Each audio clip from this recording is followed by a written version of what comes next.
जय श्री राम, राम राम आप सभी को। अभी जैसा कि नवरात्र चल रहे हैं, तो आपने क्या इन नवरात्रों में कोई ऐसा कर्म किया है जिससे आपको याद रहे कि हमने नवरात्रों में ऐसा कर्म किया? तो क्यों ना कुछ ऐसा कर्म करें, ठीक है? किसी भूखे को भोजन खिलाएं, किसी आवश्यकता वाले व्यक्ति की आवश्यकता को पूर्ति करें, ठीक है?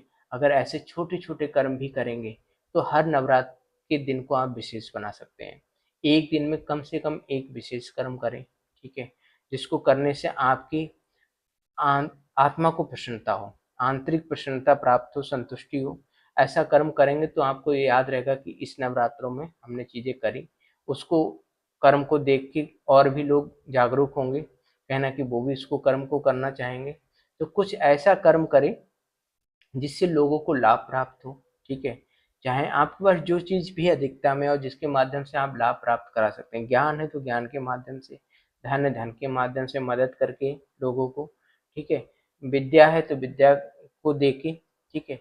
जिस प्रकार से भी आप लाभ पहुँचा सकते हैं उस प्रकार से लाभ पहुँचाएँ ज़्यादा से ज़्यादा।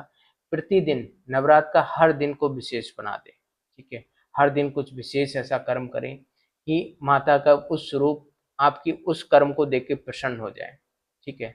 तो माता बहुत ज़्यादा भोग लगाने इन सब चीज़ों से प्रसन्न नहीं होती है। माता मुख्य रूप से प्रसन्न होती है आपके अच्छे कर्मों से। जो माता ने आपको दिया है, उनके आशीर्वाद से जो आपको प्राप्त हुआ है, उसको आपने कहाँ लगाया जाके, ठीक है? तो वास्तविक माता को प्रसन्न करना चाह रहे हो तो जो आपको माता ने दिया उसको आप अच्छे से अच्छी जगह लगाएँ, अच्छे कर्मों में लगाएँ उनको, अच्छे ज़्यादा से ज़्यादा लोगों का भला करने में प्रयोग करें। जब ऐसा करेंगे तो 101% नहीं, आपको कई गुना माता आपको जो चीज़ प्रदान की है उसका कई गुना बढ़ा के आपको प्रदान करेगी, ठीक है? तो इस मुख्य रूप से नवरात्र में कुछ ऐसा संकल्प लें जिससे ज़्यादा से ज़्यादा लोगों के तक मदद पहुँचे, ज़्यादा से ज़्यादा लोगों की आवश्यकताएँ पूरी हों। इन पे कर्म करें। छोटी कन्याएँ हैं, उनकी शिक्षा पे कर खर्च कर सकते हैं, या उनके लिए कुछ आप ऐसा कर सकते हैं जिनको उनको जिस चीज़ की आवश्यकता है, वो चीज़ उन्हें आप प्रदान कर सकते हैं, ठीक है? बहुत सी बूढ़ी माताएँ हैं, फिर हम अपने घर अपनी माताएँ हैं उनकी भी चीज़ों को पता करें। बहुत सी बूढ़ी माताएँ जिनके लिए आप कुछ कर सकते हैं, उनके लिए चीज़ें प्रदान करें, कुछ ना कुछ करने का, कुछ ना कुछ सत्कर्म करें, ठीक है?